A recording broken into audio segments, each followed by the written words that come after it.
தேர்தலில் வெளிப்படைத்தன்மையை ஒழிக்கும் நோக்கத்தில் பாஜக அரசு சட்ட திருத்தம் கொண்டு வருவதாக முதலமைச்சர் குற்றச்சாட்டு. ஆபத்தான சட்ட திருத்தத்தால் மக்களாட்சி மிக பெரும் அச்சுறுத்தலை எதிர்நோக்கி உள்ளதாகவும் விமர்சனம்.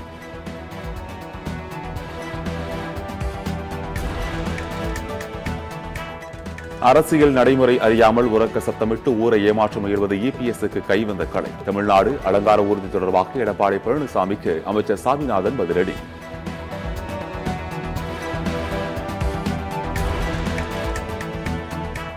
திமுகவிடம் 25 தொகுதிகள் கேட்போம் என வன்னியரசு கூறியது அவரது தனிப்பட்ட கருத்து என திருமாவளவன் பேட்டி. கூடுதல் தொகுதிகளில் போட்டியிட வேண்டும் என நிர்வாகிகள் விரும்புவது இயல்பானது என்றும் விளக்கம்.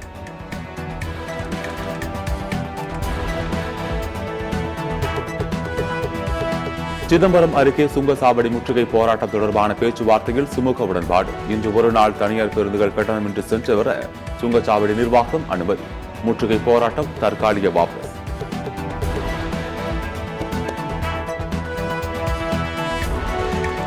வேலூர் மாவட்டம் துருவம் பகுதியில் சிறுத்தை நடமாட்டம் இருப்பதால் பொதுமக்கள் பாதுகாப்புடன் இருக்க வேண்டும். மாவட்ட ஆட்சியர் அறிவுறுத்தல்.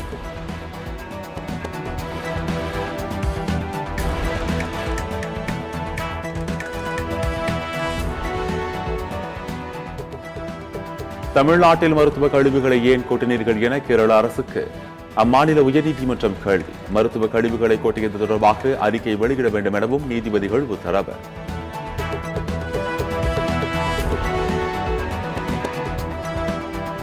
அல்லு அர்ஜுன் வீடு மீது தாக்குதல் நடத்தப்பட்ட சம்பவம். தாக்குதல் நடத்தியவர்கள் தெலுங்கானா முதல் மந்திரி ரேவந்த் ரெட்டியின் உதவியாளர் என்று டிஆர்எஸ் குற்றச்சாட்டு.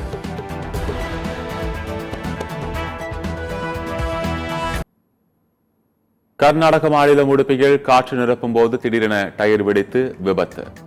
காற்று நிரப்பிய இளைஞர் சில அடிகள் தூரம் தூக்கி வீசப்பட்டு படுகாயம்.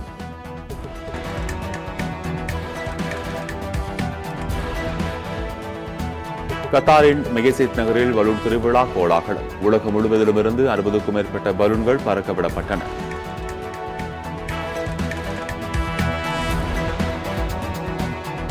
பும்ராவை எதிர்கொள்ள ஆர்வமாக இருக்கிறேன். ஆஸ்திரேலிய அணியின் சாம் கான்ஸ்டஸ் கருத்து.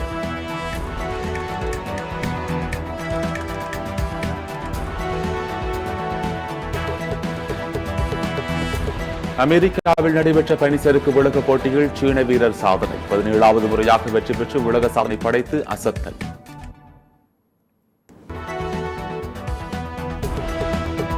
நாடு முழுவதும் காலியாக உள்ள மருத்துவ இடங்களுக்கு சிறப்பு கலந்தாய்வு நடத்த வேண்டும். வரும் 30ஆம் தேதிக்குள் நடத்த உச்சநீதிமன்றம் உத்தரவு.